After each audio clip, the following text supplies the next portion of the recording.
Interlake Reserves Tribal Council press conference. C'est bonjour, Denny Maganaduk, Miigwech Kabijaik.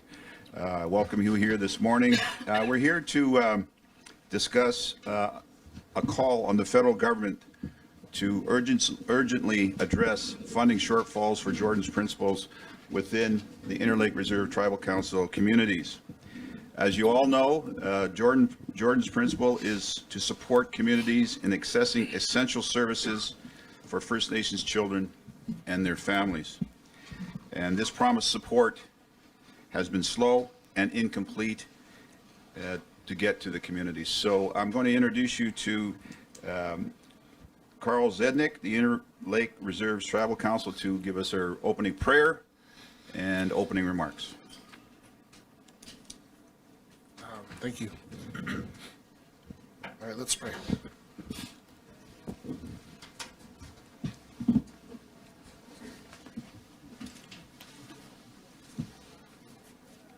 Creator, Lord, we just thank you for this day, this opportunity to shed light on a very much needed program for our kids, our youth, most importantly the families that are vulnerable, even further vulnerable because of this program that's not being met. We just thank you.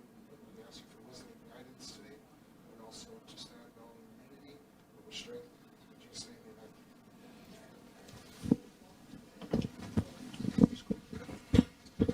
Welcome, everyone. I just want to thank you all for joining us today, the media, all the different presses, and of course the chiefs here from the Interlake region, and Jim and Melanie for helping today. I want to highlight the Jordan's Principle program. So first, in introduction, Jordan River Anderson was a child in care who had died under the care of the government, and the government meaning both provincial and federal jurisdictions that couldn't decide on whose jurisdiction Jordan River Anderson was, and because of that lack of attention and of course lack of care, fiduciary care and obligation, he as a result passed away because of the lack of care provided by the healthcare system. Similar to this, we're facing a similar approach from the federal government with lack of care, lack of policy, lack of guidelines to run this program effectively. They have not created any of that for us to highlight and to utilize to run an efficient program. We've taken it on ourselves to build an efficient program, and we've created our own policies, but we cannot implement them because the federal government doesn't have their own policy on this program. So due to that, we want to highlight that this has created a strained relationship with us.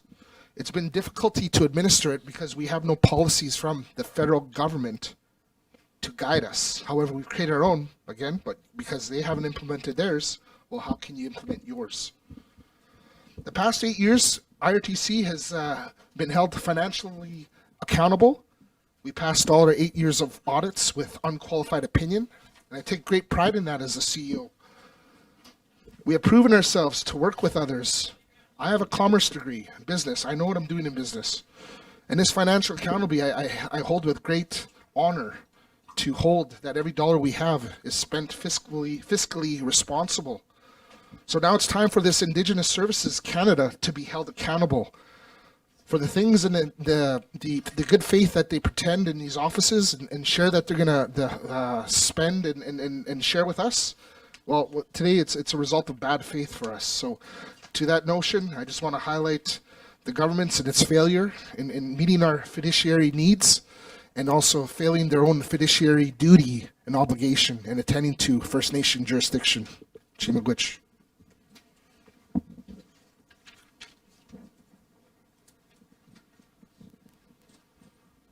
Thank you, Carl.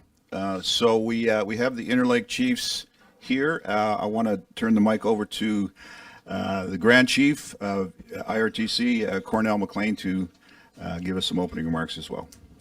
Good morning. I'm Chief Cornell McLean of Lake Manitoba First Nation. I'm the chairman of the Interlake Reserves Tribal Council. I just wanted to bring this forward that it was a program of dependency that was created by the federal government and pushed upon us to our people. with their Back to Basics, Jordan's Principal program was wide open with no policy, no policies that were given to any First Nation. A lot of us depended on those dollars to take care of our members, on and off reserve, with the promise of being reimbursed for whatever dollar we spent, dollar for dollar. And now we can't find a culprit that made those promises. He's nowhere to be found from Health Canada. We did bring this forward with a meeting with Jennifer Wheatley, the ADM for Health Canada, and I basically told her that we want a decision maker. We don't want somebody to just take a message back to her minister, and which was, basically that you created a program for our people to fail, and that failure is exactly what's happening here today.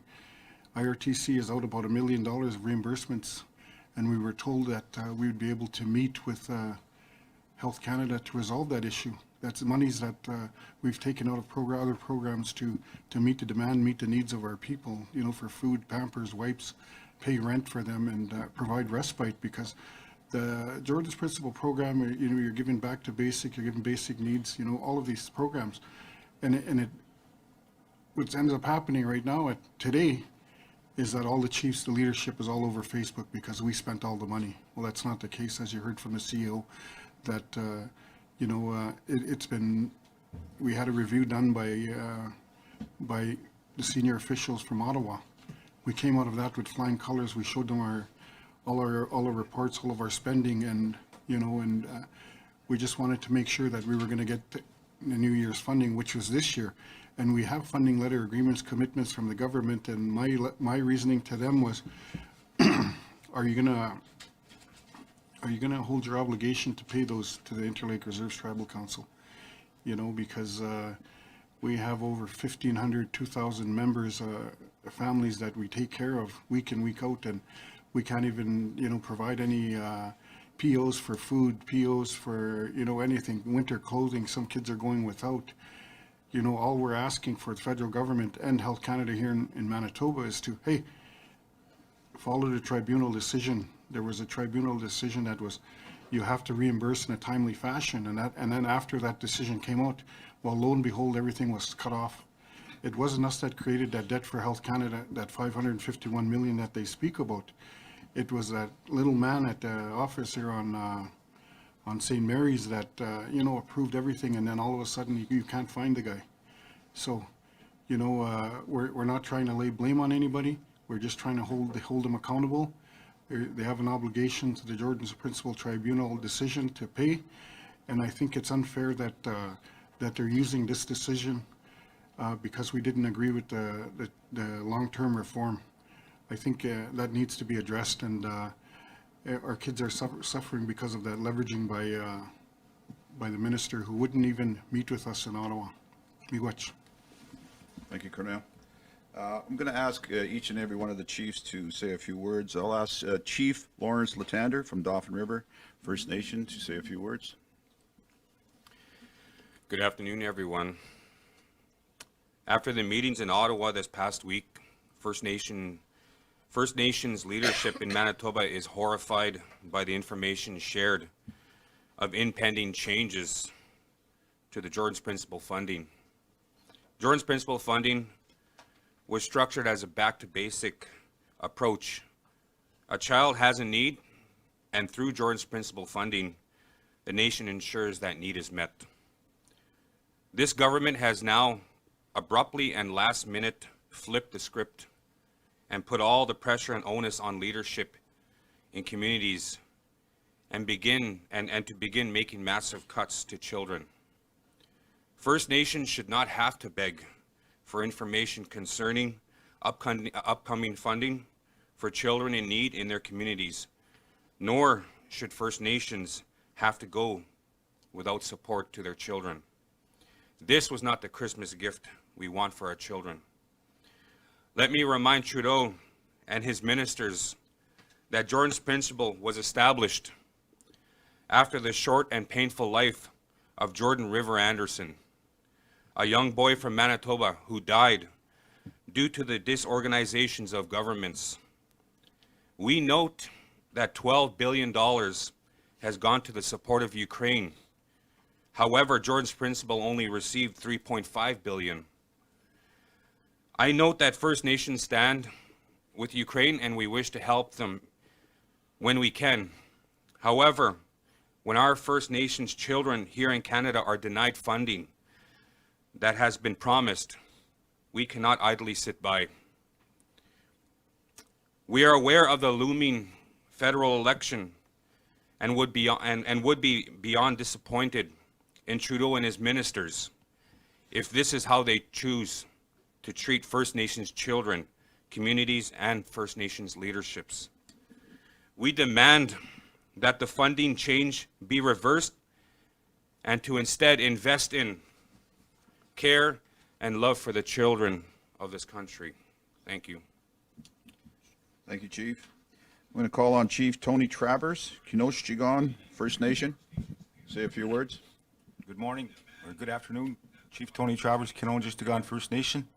I'm speaking on behalf of my membership in regards to the Jordan's Principle funding that has been cut from our tribal council. A lot of our First Nation membership depend on that for respite, monthly food allowances, and now they're coming to our First Nation, well, to look for those services.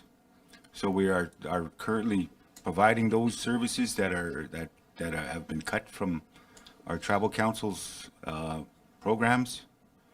So as I said, we are looking forward to the government upholding the tribunal's decision to fund those programs. Thank you. Thank you, Chief. I'm going to ask Acting Chief Brad Beardy, Lake St. Martin First Nation. Good afternoon. It's Brad Beardy, your acting chief from Ubashkodiang First Nation. And I hear the frustrations of the leaderships up here. And we did meet with Rod Graham here in November, and we asked him to give us some information on this. He hasn't gotten back to us at all. And I know that the program that we use, that it's Christmas time and they come and do this. Let's go back a little bit to we were evacuated for a number of years from our community of Lake St. Martin, and at the time we were Red Cross was involved at that time, and then they came to us at the time that Stephen Traynor was RDG regional director. And then we met with him. He came with with a letter. Give these to your give these to your people. That letter was to cut them off from Red Cross for the rent being paid, and we weren't prepared to do that. And it's happening here again. They're kind of blindsiding us here. They're going back on their word, and it's frustrating. We do use this program in the community, as Chief Travers said, that come Christmas time and we need this, and then they did tell us at the time we were there, if we go over our spending, that we could go back and ask for additional funding.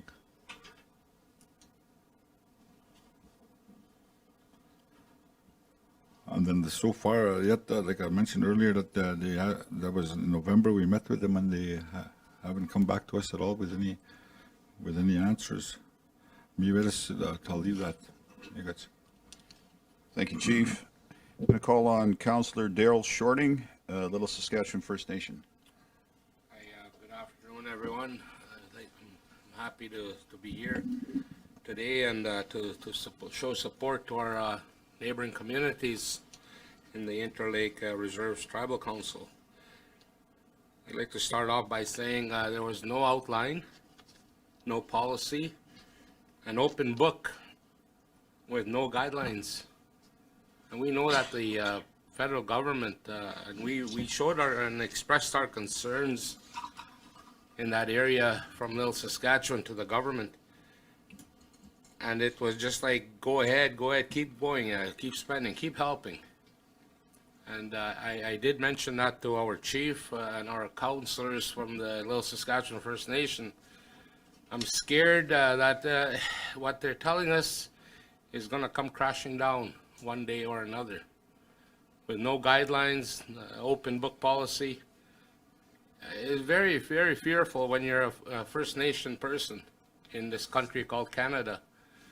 Since 2016, there's $3.5 billion allocated to the First Nations youth, children, elders, and families to support one another for our people. And here now the funding is being cut.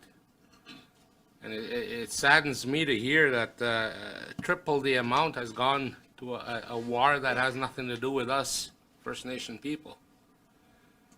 That shows proofs to show me and tell me that that funding is allocated for the well-being of people on the other side of the world. And how does that make me feel an Indigenous person here? We say all lives matter. Well, let's prove it. Let's prove it that all of our children matter. And you know, reconciliation is the means of friendly relations by both parties. It can't be just one-sided. Now, we did our part. We followed through with the rules. Our audits show that. But you know, it saddens me as a leader when I'm receiving phone calls from my First Nation band members and telling me, well, why are you telling us no when an individual at Health Canada told us, yes, go ahead, you can buy 2, 3, 4 four-wheelers. I didn't have a problem with buying four-wheelers for our youth. The problem I had is you buy for every child, every family for that four-wheeler. That's why I'm saying the guidelines were not followed. We're not clear with the guidelines that were given. To me, why would I give a child a four-wheeler that could harm and hurt that child? So you see, there's things like that. I'm using that as an example just to let you know, the media, the people out there that are listening, the funders, the guidelines were not followed through with. And that's where I sit. My problem is with the guidelines that were not followed through with on that end. Friendly relations, we try to be friendly all the time. But enough being friendly.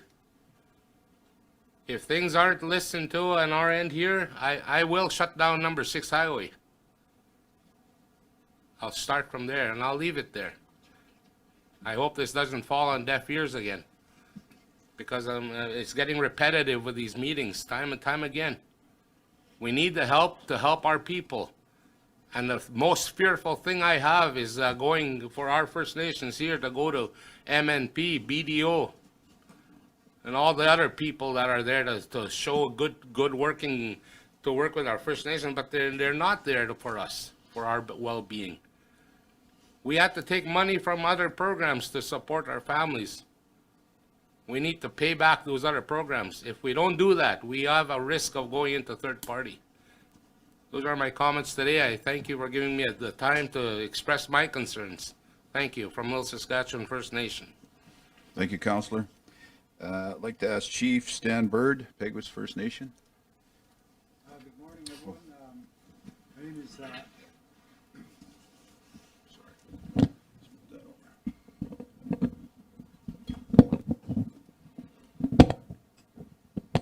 I guess I should introduce myself properly. Mino Bizu Gino Indigenous Cause, Mikazendu Dem. Good morning, everyone. I'm here this morning to show support to our neighboring communities, to speak specifically on Jordan's Principle and Canada's continued systematic discrimination towards our children, specifically Canada's laws and their failure to follow their own laws, to uphold their own laws. Just to give you some background information, on December 12, 2007, Jordan's Principle was passed in the House of Commons. In 2016, there was a CHRT ruling that found the Government of Canada responsible for discrimination against First Nation children and families under the First Nation Child and Family Services Program. Under the continued work towards child welfare reform, Jordan's Principle was set out as law. As part of the solution to the discrimination and overrepresentation of First Nation children in CFS care, which was primarily due to poverty.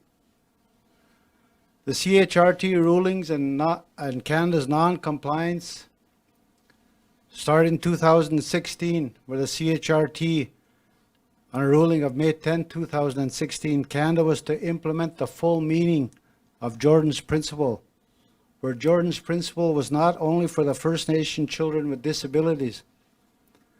Under the ruling, the Canadian government was ordered to stop all discrimination towards First Nation children, First Nations Child and Family Services, and Jordan's Principle. Canada was found in breach of Canadian human rights, our human rights. Although there were these rulings and others that followed, the Government of Canada continues to violate the basic human rights of First Nations children and families under Jordan's Principle. Since the rulings of 2016 and up to 2021, Canada spent close to $700 million fighting First Nations children from accessing supports and services they need. Under the 2020 CHRT ruling, it states that Jordan's Principle is not a fixed budget, it is a legal obligation. Jordan's Principle is law. Canada must stop the discrimination of funding for Jordan's Principle within the communities. Funding in my community has been completely discontinued, and it places our children at immediate risk for urgent requests. Canada continues to racially discriminate First Nations children, where even today they are not complying with the CHRT timelines of 24 hours for urgent requests and 48 hours for non-urgent requests. Families continue to wait on these requests, and they often go unanswered and are now being referred to National. On November 21st, 2024, Canada was yet again found to be in failure of complying with CHRT rulings of Jordan's Principle. And this impacts many children from obtaining the necessary and urgently required services and products they are eligible to receive under Jordan's Principle. Canada was given another deadline of December 10, 2024 to address the backlogs of Jordan Principle requests. Most requests from my community dating back as far as 2022 and that are marked urgent go unanswered. They have not been addressed. Our families continue to wait for a response. Miigwech, thank you. Thank you, Chief. And we're going to go to Chief Curvis Anderson, Penemutang First Nation. Good morning, everybody. Good afternoon, actually. Sorry. I thank Carl for the opening prayer, and I also want to thank that we have a couple of elders here in the room that's supporting the chiefs here and their families, sitting here for our families, our children. I want to recognize them. I speak for Penemutang First Nation and our health program. Our health program in Penemutang has our health center has the accreditation of exemplary status, the highest level of accreditation you can achieve in an operation. So we're going to bring this up because of integrity and accountability when it comes to programs. We have a very high standard in our health center. Our health director that's been calling on these very things that the chiefs are calling on. Where's the guidance? Where's the criteria? We're going to run into trouble here. Everybody's been saying it. The directors, our experts, I call them, I've been calling out for help, a concern. For Penemutang, I question the relationship. Is it a mutual, respectful relationship? Because when we're called upon to help government meet compliance in rulings, tribunal rulings, we've always stepped up for government and helped them to assist them in meeting those rulings that they're obligated to meet. We've always stepped up to assist them. and our health center continues to take that path, even without direction on this program. Right, our staff have been at it, trying to create some kind of policy, some sort of criteria that would help the families and sustain this program. Under no direction of government, our health center and our community has taken that upon themselves. Just looking ahead, we could see trouble coming. And today, because of lack of criteria, I question today the sudden drop off here we're facing today. Are our families and children today better off than they were before the program? Because of a lack of criteria, their families have become very dependent on the program. There was no program to raise those expectations like that before. So our families are really struggling today. The worst of all, the time of year leading up to Christmas. What does a family do? Do you buy gifts or do you buy food? Because the program you've been dependent on is not providing anymore. So again, as other chiefs, Chief McLean said, we're having to rely on our own source revenue to step in for a program that's funded, a program that's been ruled, and a program that's law and legal. We're having to use our own source revenue now to make sure those families have food on the table by providing those gifts at Christmas time. That was, in today's world, you'd expect those kind of rulings have some weight to them. Apparently right now, I feel like it's not the case.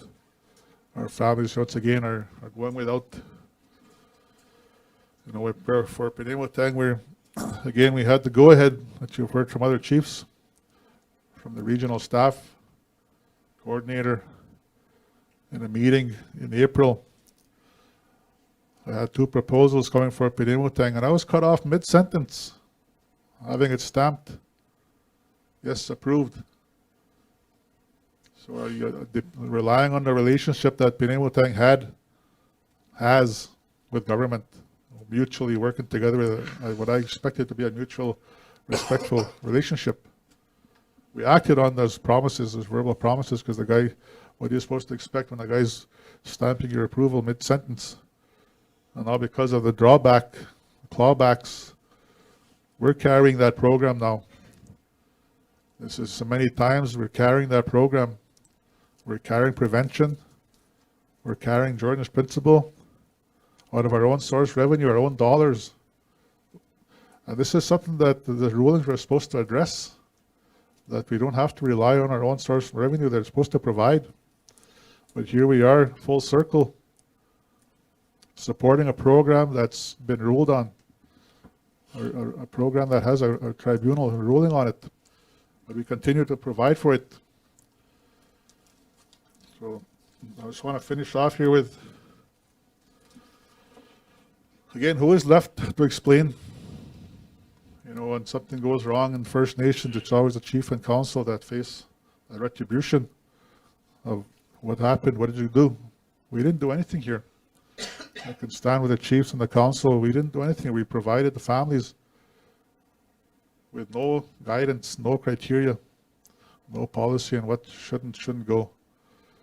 It was upon the government to provide that. When they provide contribution agreements, and they have a mechanism for that.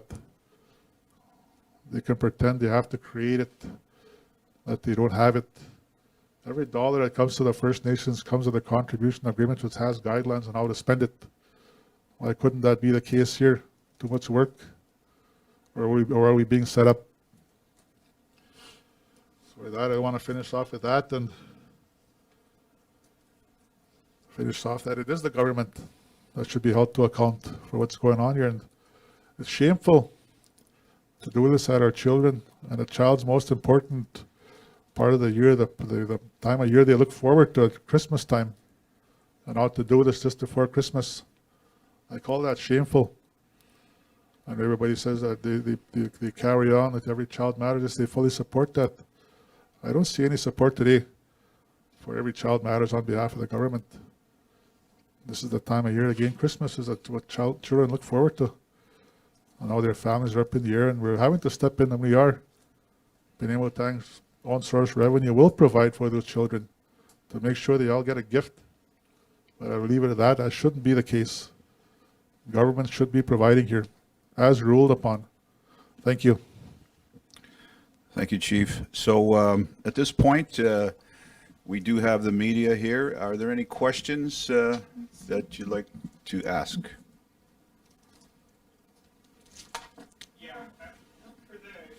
There's a mic over here, Q&A mic, if you want to just jump in, just for our live feed. You're live, so. Hi. Maybe for Cornell, can you tell us what is the total amount owed to Interlake Reserve Tribal Council right now? It's just over $1 million. Okay, and how long does that date back to, Cornell? Well, that's the last part of our funding for the third quarter. And I'll just say, if there was a compromise, if they were able to give us that, all the children from the Interlake communities would have a Christmas. What communications has the federal government, like how have they explained this backlog to you? What rationale do they have for withholding this money, for allowing it to go this long in total, roughly $1 million? Well, I guess with anything like Chief Anderson saying that, there's contribution agreements. We have a letter of commitment from the government of Canada, and we brought that forward to our meeting and told them, hey, this is what's owed to the tribal council. Can we get that? So she made a commitment that her and the deputy minister would sit down with us to try and get those funds released. But of course, with government, nothing's going to be released till January anyway, right? For the chief from Little Saskatchewan, you mentioned a possible blockade on Highway 6. Can you tell us a little bit more about that? Where would that be? Is there kind of a deadline for when you might act on this? Well, my concerns and my wording, not to harm our northern relatives up north. But when you do drastic things like this, that's the only time I feel as a leader. I've been in leadership now over 12 years. Like I said, it's getting repetitive. The only time that we're being listened to is when we threaten to blockade the CN Railway, Trans-Canada Highway, and in this case, number 6 Highway. So that's drastic, very drastic measures. But I hate to do that to our neighbors or relatives in the north. But that's my feelings there. We need help. That's the same thing that happened to us in 2011 when we had a flood, a man-made flood. Our community was devastated, destroyed, ruined. Still to this day, our CSA hasn't been signed. Again, that's going on 12 years here. So you see and you hear my frustrations because I'm the one getting the phone calls from my elders. I'm the one getting the phone calls from our off-reserve band members that were purposely flooded out. Now they live in the urban centers that they were removed from the First Nation and placed in the urban centers. Now they become accustomed to living in the urban centers. But that's my comments, and they won't fall on deaf ears. Once I tell our people back home to blockade something, they will do it. And that's not a threat, and that's not an empty threat. We will do it. So that's where I'm at with that. Thank you. Once again, for Chief Cornell, can you tell us how many people are affected by this backlog? Do we know, we know the total number is 1 million. Are we talking, 100 families or more or less, or? 900 families. 900 families. It's a significant funding, and this is for health services, for all sorts of different things. All sorts of stuff, yeah. Yeah, okay. When you hear that number, as chief, you see that amount, what kind of emotions, what feeling does that give you? Well, I can tell you it disturbs me because all weekend I've been thinking about this ever since we found out about the funding cuts. It's been on my mind. Like, I just had a call today from a member that she needs her rent paid or she's going to be evicted. She has a child that's severely disabled. What am I to do? I paid the rent. That's what had to happen. Anybody, any leader, I said that, cares about their people will certainly do that. All the leaders around the table here today would do that. You know, it's Christmas, my kids might have to go without, but, you know, I'm just saying that when you think about your families, they have to come first. Your membership has to come first, and that's what happens with us. And part of something that was discussed today was this idea for more policies in place, more guidelines. Can you just explain for us what does that mean exactly? Like more strict rules on how this money is distributed, or just elaborate on that a little bit? Well, you know, the program, when it was rolled out, there was a program that was rolled out with money, but no guidelines. There was nothing straight across the board. When you ask to implement the guidelines, well, you're not adhering to the Jordan's Principle ruling, because when the program was given, it was back to basic with no policy guidelines whatsoever. Those guidelines need to be implemented in order to have a more successful program, I believe. I can also give an example of a situation that we had faced when the regional office, requested to pay someone's car repairs in excess, right? And so they did that on their own mandate, regional office. So I just want to highlight their inadequacies on failing to sort of implement any guidelines on their own office and what they were going to fund and support. So I think in general, we've taken a good lead in ensuring that our family members have been met with urgent needs and looking at case-by-case basis. But at the end of the day, we have not looked at anything that was, in excess and inappropriate. We would never fund anything like that. So, Chief Miigwech. And, oh, yeah. We can come back if we've got time. We'll let Lewis ask. Okay. Thank you. Yeah, go ahead. Come up. Yeah. For Chief Cornell, can you just give us more details about the audit that you said was passed with flying colors? Well, like Carl had mentioned, IRTC, the last 8 audits were passed with flying colors. We did have an audit on the Jordan's Principle program where Health Canada and the national office came to our office here in Winnipeg. They had them look at our sheets and our transactions, and they passed. We spent every dollar where it was supposed to be spent, and nothing was abused. And in attest to that, we have an accreditation program in our health. Our health is fully accredited by Canada. So, And then for Chief Anderson, which programs did you have to borrow from, and how have you seen that affect those programs? Oh. Yeah. Sorry? Oh. Yeah, I just had a meeting this morning with my office reserve staff. These are the ones that are short now to provide for their children and their programs. Our community has 900 plus the children in the program are on reserve, are getting support there for their children. But our off reserve is where we're having to use our own source revenue, and it is going to come from, not from necessarily from programs. It's our own dollars, is what I'm saying. Being with things, our own source revenue. Those are our own dollars. Those aren't what you call Indian monies. That's meant to help our community, to supplement other areas, families in need all the time of everything. So when I mentioned the needs that are highlighted here today are important needs, but they're not the only needs that are asked upon leadership to provide. We have all kinds of need from the community, and this is where that our money we're having to use from things we can be providing for other areas that are shorted all the time, just like everything else. Other communities need, even on reserve, adults. Adults need help. Need repairing homes, roads. Now we can't use that extra money for that right now, because we're providing for, once again, like I said, we're providing for a program that's been ruled upon, has a ruling to provide. And here we are using our own source revenue. I'd rather be using that to support our families and our community, because of the ruling. Because a child comes first in my community, we're willing to transfer those dollars to support this program. The shortcomings of this program is where we're stepping in.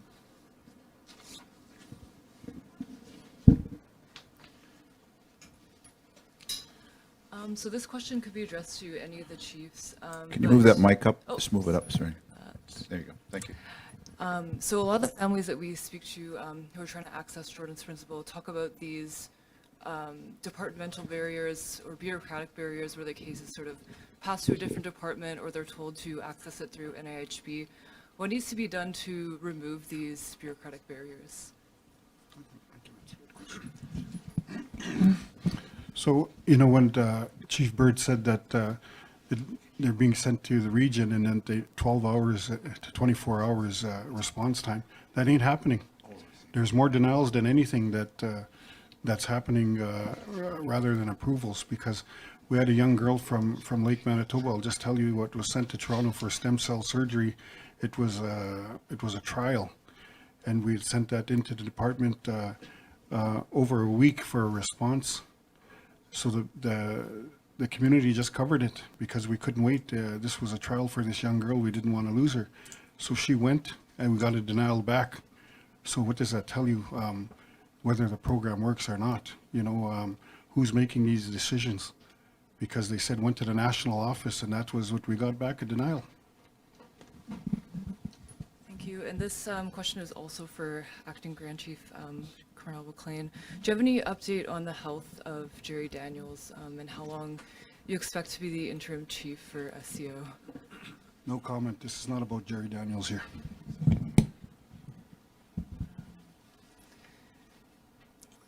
Yeah, I think that's all my questions. Thank you. Can you identify who you're with too? Sorry. Hi, I'm Gavin with CBC. This is also just for Chief Cornell McLean. I just wanted to follow up to that second question. I know there's been a lot of people asking, and just in the public interest, are you able to confirm that No. what's out there is? No. When do you expect SCO to maybe put something public out about We're that? hoping by Tuesday. Why is that sort of the timeline? No comment. And just back to your announcement here, what are you hoping comes out of this press conference that you've all convened here for today? We're looking for a compromise, at least something from the government to say, hey, get us through Christmas, let us feed our families here. Here we are again begging for money, begging the federal government to help us feed our people. Like I said it before, we have the most poverty in Canada here in Manitoba. This is the biggest Indian reserve. We have numerous peoples to take care of. And, we have the biggest community, biggest First Nation in Manitoba, part of our tribal council. And you just heard it from him. They have no money. Well, that should give them some reason to open up that tickle trunk or whatever they got, cash box, and say, hey, we're going to help these First Nations people out. We're not begging for it. It was a ruling that was in our favor and that we should be able to help our people with that money. And then just for Acting Chief Beardy as well, there's been some chatter online that some members of council from your community were maybe involved in an incident that happened in Ottawa this week. Do you have any comment on that? No, we're not going to comment anything on that. Okay, thank you. Go ahead, Chief Latander. I'm also the vice chairman of IRTC. I'd just like to make a comment to those that are asking questions. Can you just please keep them to the Jordan's Principle funding issue that we're having? Any other discussions for any other issues? This is not the appropriate time, please. Thank you.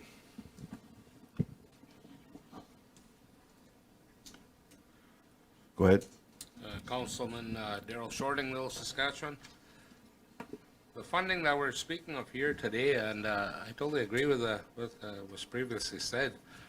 The provincial and the federal government are always disputing who should pay. But keep in mind, we are the fiduciary duty of the federal government to look after our well-being, not the provincial system. And this is how it started in 2016 when a young boy from northern Manitoba was refused services on who's going to pay. And that's what comments were made here. I totally agree that this funding shouldn't be for four-wheelers, helmets, vehicle repairs. But it was the federal government that put that on us as leaders to help in back to basic needs. And it's again, it falls on us, the leaders. If we say no, we won't be leaders for our communities. So the government, the federal government, put us in in a very, very tough position. And the funding, like I said earlier, there's no guidelines. So it goes back to their funding formula, their ways of doing business, and that shouldn't be. I mean, we're here to help our families. And to comment on Chief McLean's comments too, I too received that phone call. I have the text right now from a young mother that has nowhere to live if we don't pay her $700 rent. Are we ready? It's December. Are we gonna kick out our families to bring them home, try and bring them home, try and find solutions for them? So it's very tough for us leaders, especially right now, December. How do you say no to someone that has young children with them, that's gonna be kicked out of their home? Thank you. Okay. Any more questions from the media? I'd like to thank them for all coming today. Oh, sorry, Stan, sorry. No, it's fine. I would just like to close with this, that we're not here asking for a favor. We're asking Canada to uphold their laws. They are not being compliant with the rulings that have come down from the CHRT. So Canada has to follow their own laws. There's great expectations placed on leadership from the different communities to comply with a different piece of legislation that affect us as a people. Canada needs to follow their own laws. They can't forget why Jordan's Principle is a law. It is a law. Miigwech. Thank you, Chief. Are there any more comments from the chiefs, councilors, acting chiefs, ED? Go ahead, Cornell. I just want to thank you guys all for coming today, hoping that you help us get our message across to the federal government and anyone else who's listening out there, because we have a lot of families that depend on our First Nations and our tribal council for services, and we're hoping that they can have a good Christmas too. Miigwech. Can you step up to the mic, please, and introduce yourself first? My name's Scott Anderson from CTV. Sorry, guys, I got here late. Sorry, Chief and Council. Can I just get you to introduce yourselves for us and just start maybe with you? Thank you. Okay, disregard, sorry. Oh, you've got, okay. You've got the list. Okay, good. All right, do you have any questions? Okay. All right, so with that, I thank the chiefs, acting chiefs, councilors, executive director for coming, the chairman, and I thank the media for coming and addressing this very, very important issue in relation to our children and our families. With that, I say miigwech.